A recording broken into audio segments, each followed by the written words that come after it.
Iran के राष्ट्रपति इब्राहिम रईसी का हेलीकॉप्टर कैसे क्रैश हुआ? इन्वेस्टिगेशन करने के बाद अब कुछ चीज़ें सामने आ रही हैं।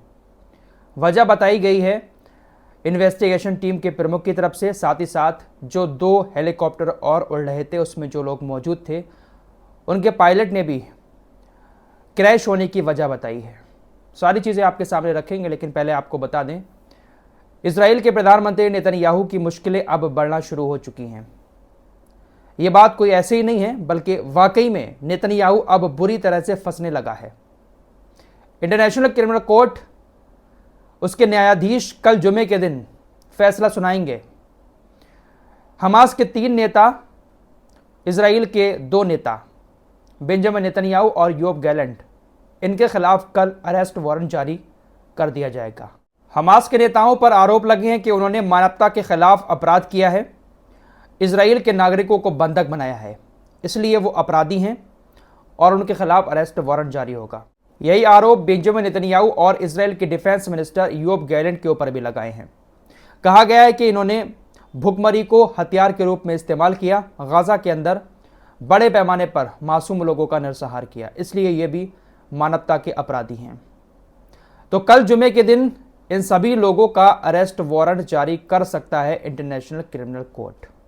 दोस्तों, कल ही आपको बताया था कि नॉर्वे ने साफ ऐलान कर दिया है कि जैसे ही बेंजामिन नेतन्याहू नॉर्वे की जमीन पर कदम रखेगा उसको तुरंत गिरफ्तार कर लिया जाएगा। इंटरनेशनल क्रिमिनल कोर्ट के अरेस्ट वारंट जारी होने के बाद फ्रांस ने भी इस बात का ऐलान कर दिया है कि हम नेतन्याहू को गिरफ्तार करेंगे। खबर जर्मनी से आ रही है। वैसे जर्मनी ने हथियार तो बहुत ज्यादा दिए हैं इस जंग में बेंजामिन नेतन्याहू को, लेकिन उसने भी साफ तौर पर ऐलान कर दिया है कि जैसे ही बेंजामिन नेतन्याहू अरेस्ट वारंट जारी होने के बाद जर्मनी की सरजमीन पर कदम रखेगा उसको तुरंत गिरफ्तार कर लिया जाएगा। तो एक के बाद एक देश अब सामने आ रहे हैं, लेकिन अभी तक किसी इस्लामिक देश की तरफ से, नेतन्याहू के जिसके साथ खास रिश्ते हैं, किसी भी इस्लामिक देश की तरफ से अभी तक यह बात नहीं कही गई है कि हम नेतन्याहू को गिरफ्तार करेंगे। इसी तरह से गैर मुस्लिम देश तो खुलकर सामने आकर फिलिस्तीन को अलग राज्य का दर्जा दे रहे हैं, मान्यता दे रहे हैं। कल ही आपको बता चुका हूं, लेकिन अभी भी किसी भी इस्लामिक देश की तरफ से खुलकर इस बारे में कुछ नहीं कहा गया है। कोलंबिया के राष्ट्रपति ने साफ तौर पर ऐलान कर दिया है कि मान्यता देने के साथ साथ हम अब यरूशलेम के अंदर अपनी एम्बेसी खोलेंगे। यरूशलेम को फिलिस्तीन की राजधानी बताते हुए साफ ऐलान कर दिया है कोलंबिया के राष्ट्रपति ने कि हमारा दूतावास अब यरूशलेम के अंदर बनाया जाएगा, क्योंकि यरूशलेम फिलिस्तीन की राजधानी है। फिलिस्तीन को मान्यता हम देते हैं, मान्यता जब दे दी जाएगी तो वहां पर दूसरे देशों के दूतावास भी बन जाएंगे और फिलिस्तीन एक अलग आजाद राज्य हो जाएगा। तो गैर इस्लामिक देश जो है ना, वो खुलकर फिलिस्तीन के सपोर्ट में इस तरह से आ रहे हैं। आपकी स्क्रीन पर ये जो लोग दिखाई दे रहे हैं, ये हकी पक्की कम्युनिटी के आदिवासी लोग हैं। ये अपने सर में आदिवासी हेयर ऑयल डालते हैं, जिसको ये खुद बनाते हैं, इसीलिए इनके बाल इस तरह से काले, घने और लंबे हैं। अगर आप भी आदिवासी हेयर ऑयल मंगाना चाहते हैं तो इनकी वेबसाइट से ही मंगाएं। मार्केट में स्कैम बहुत ज़्यादा चल रहा है। ओरिजिनल आदिवासी हेयर ऑयल डिस्क्रिप्शन में दी हुई इनकी वेबसाइट से ही मिलेगा, या फिर स्क्रीन पर जो कॉन्टैक्ट नंबर आपको दिखाई दे रहे हैं इस पर कॉल करके आप लोग अपने ऑर्डर को मंगा सकते हैं। ईरान के चीफ ऑफ स्टाफ ने एक बहुत बड़ा खुलासा किया है। उन्होंने कहा कि जब इब्राहिम रईसी का हेलीकॉप्टर अजरबैजान से उड़ा उस वक्त मौसम पूरी तरह से साफ था। 45 मिनट की उड़ान के बाद अचानक से घने बादल आ जाते हैं। जैसे ही घने बादल आते हैं, इब्राहिम रईसी का पायलट जो होता है वो अपने दूसरे दोनों हेलीकॉप्टरों को अलर्ट करता है कि एकदम से घने बादलों ने हमारे हेलीकॉप्टरों को घेर लिया है, अपने हेलीकॉप्टरों को थोड़ा सा और ऊपर लेकर जाएं। ये अलर्ट देता है इब्राहिम रईसी के हेलीकॉप्टर का पायलट, जिसके बाद दोनों हेलीकॉप्टर जो दूसरे थे वो घने बादलों से थोड़ा सा और ऊपर निकल जाते हैं और आराम से वो दोनों हेलीकॉप्टर घने बादलों को पार करके बाहर आ जाते हैं। लेकिन इब्राहिम रईसी का हेलीकॉप्टर उन्हीं बादलों के बीच अचानक से गायब हो जाता है। ईरान के चीफ ऑफ स्टाफ ने कहा कि जैसे ही घने बादल दिखे तो सबसे पहला अलर्ट जो है वो इब्राहिम रईसी के पायलट ने ही दिया था उन दोनों हेलीकॉप्टरों को कि बादल बहुत ज्यादा आ चुके हैं, अपने हेलीकॉप्टर को ऊपर लेकर जाएं। अलर्ट देने के 30 सेकंड के अंदर ही दोनों हेलीकॉप्टर तो ऊपर चले गए और उन्हीं 30 सेकंड के अंदर इब्राहिम रईसी का हेलीकॉप्टर गायब हो गया। उन दोनों हेलीकॉप्टरों को भी इस बात का पता नहीं चल पाया कि इब्राहिम रईसी का हेलीकॉप्टर अचानक से कहां गायब हो गया। दोनों हेलीकॉप्टर के पायलट ने इब्राहिम रईसी के हेलीकॉप्टर के पायलट से रेडियो के जरिए कांटेक्ट करने की कोशिश की, लेकिन कांटेक्ट नहीं हो पाया। सिर्फ 1 मिनट के अंदर ही यह सब कुछ हुआ, अचानक से गायब हुआ और अचानक से कांटेक्ट भी खत्म हो गया।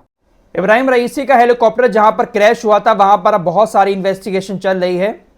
इन्वेस्टिगेशन टीम के नेता मोहसिन हशम नेजाद ने मीडिया को बताया कि पहाड़ से टकराने के बाद हेलीकॉप्टर टूट कर गिर गया।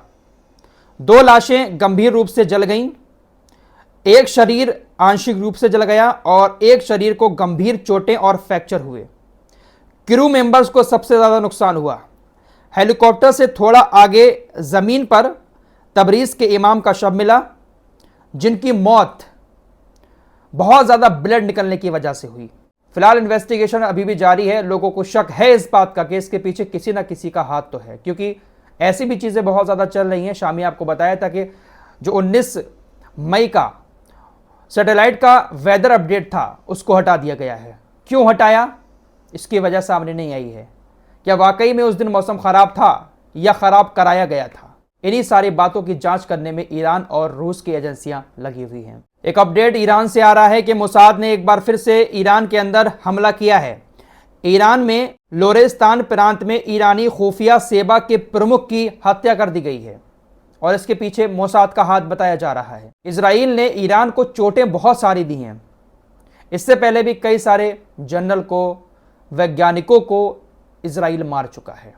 दोस्तों, अमेरिका बिना मतलब के कहीं पर भी कुछ भी नहीं करता।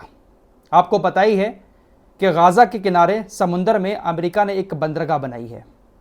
अमेरिका इजराइल ने मिलकर इस बंदरगाह को बनाया है और ये कहा कि देखिए डायरेक्ट समुंदर के जरिए गाजा तक मदद पहुंचेगी इस बंदरगाह से।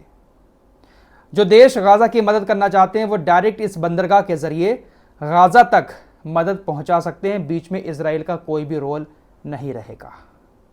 मदद के नाम पर इस बंदरगाह को बनाया, लेकिन शक तो बहुत पहले से था। पहला शक ये कि जो नेचुरल गैस का प्लांट है समुंदर के अंदर, उससे सिर्फ थोड़ी सी दूरी पर इस बंदरगाह को अमेरिका ने बनाया है। लोगों का कहना है कि अमेरिका नेचुरल गैस के प्लांट पर कोई कांड कर सकता है, लेकिन बड़ी खबर आ रही है कि इसी बंदरगाह के जरिए इजराइल तक हथियार पहुंचाते हुए अमेरिका पकड़ा गया है। अमेरिका इस बंदरगाह के जरिए इजराइल को हथियार पहुंचा रहा था और उसको पकड़ लिया गया। यानी इस बंदरगाह का इस्तेमाल अमेरिका गाजा से ज्यादा इजराइल के लिए करेगा। गाजा में हथियार पहुंचाने के लिए, गाजा के अंदर इजराइल का सामान डायरेक्ट पहुंचाने के लिए इस बंदरगाह का इस्तेमाल किया जाएगा। गाजा की मदद तो सिर्फ एक बहाना है, इनको अपना मतलब निकालना है। फिलहाल इस रिपोर्ट में इतना ही। मिलते हैं कुछ और नई खबरों के साथ। तब तक के लिए अपना ख्याल रखिएगा। अल्लाह हाफिज़।